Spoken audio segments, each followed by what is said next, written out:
গ্রাম থেকে বুথে যাওয়ার জন্য রাস্তা নেই, গ্রামে যাওয়ার মূল রাস্তার অবস্থাও ভাঙাচোরা, গ্রামে পানীয় জলের ভালো ব্যবস্থা নেই, আইসিডিএস কেন্দ্রে ভালো মানের খাবার মেলে না। এর প্রতিবাদে আগেই ভোট বয়কটের ডাক দিয়েছিলেন গ্রামের মানুষ, কিন্তু তারপরেও প্রশাসন গ্রামবাসীদের দাবি পূরণে এগিয়ে না আসায় এবারের উপনির্বাচনে ভোটদানে বিরত থাকল গোটা গ্রাম।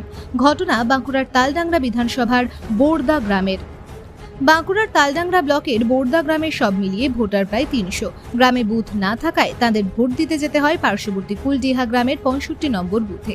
কিন্তু গ্রাম থেকে বুথে যাওয়ার ২ কিলোমিটার ধান জমির আলপথ শুধু ঝোপঝাড়ের কারণে দুর্গম নয়, ওই পথ দিয়ে যাতায়াত করা কার্যত অসম্ভব। গ্রামে যাতায়াতের ভিন্ন একটি রাস্তা থাকলেও সেই রাস্তাও ভাঙাচোরা। গ্রামে পানীয় জলের জন্য যথেষ্ট সংখ্যক টিউবওয়েল নেই।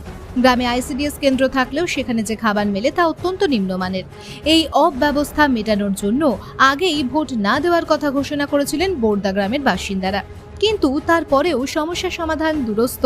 প্রশাসনিক আশ্বাসটুকু না মেলায় আজ উপনির্বাচনের ভোট গড়দান প্রক্রিয়া থেকে নিজেদের বিরত রাখলেন বোরদা গ্রামের মানুষ। দিতে কেন যাব? আজকে যে আমরা ভোট বয়কটের ডাক দিয়েছি গোটা গ্রাম, কিন্তু কোনো রাজনৈতিক দল, কোনো নেতা এখনো পর্যন্ত আছে পৌঁছায়নি বা কোনো প্রতিশ্রুতি লিখিতভাবে দেয়নি। ভোট কেন্দ্রে যাওয়ার যে রাস্তার জন্য যে আন্দোলন, সেটা কোনো তার প্রতিশ্রুতি নেই। পানীয় জলের ব্যবস্থা নেই, আইসিডিএস স্কুল নেই। এই যে সমস্ত বিষয়গুলো নিয়ে আমরা আজ এতদিন ধরে শোষিত বঞ্চিত হয়ে পড়ে রয়েছে এই গ্রাম।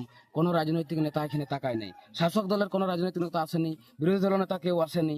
এই জন্য আমরা ডাক দিচ্ছি যে আমরা আর কেউ ভোট দিতে যাবো না। তাহলে ভোট কেন্দ্র একদম ফাঁকা? ভোট কেন্দ্র আমাদের একদম ফাঁকা, আমরা কেউ ভোট দিতে যাবো না, এমনই ডাক দিচ্ছি আমরা ভোট দেওয়া। ওই ম্যাডাম আছে একজন খেজুরি ঘাটে দিয়ে চলে যায়, কেন সে ছেলে পড়াবার কোনো শিক্ষিকা নাই।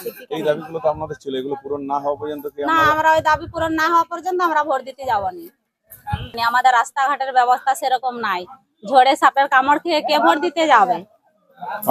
পানীয় জলেরও কোনো ব্যবস্থা নাই সেরকম। 3টা কল আছে, একটা কলে জল পড়বে আর বাদবাকি কলগুলো ভালো করে জল পড়বে নি। সরকারি নলকূপ পাইপ কোথাও আছে মাটির তলে, কোনো ব্যবস্থা নাই। আজও জল আসেনি? না, আজও জল আসেনি। তাহলে ভোট এলে কি রাজনৈতিক নেতারা আসে প্রতিশ্রুতি দেয় শুধু? হ্যাঁ আসে, এটা ওটা বলে দিয়ে চলে যায়। 3টি দাবি আছে, এই জন্য ভোট দিতে যায়নি। আইসিডিএস স্কুল, পানীয় জল এবং রাস্তা। কি পরিস্থিতি পানীয় জলের? কি পানীয় জল আমাদের টিউবওয়েল 2-3টে আছে, কিন্তু পানীয় জল স্বচ্ছ দেয় না। কেন পাইপলাইনের কল নেই? না, পাইপলাইনের কোনো কল নাই। আইসিডিএস সেন্টারে কি অবস্থা রয়েছে? আইসিডিএস সেন্টার আমাদের নাই।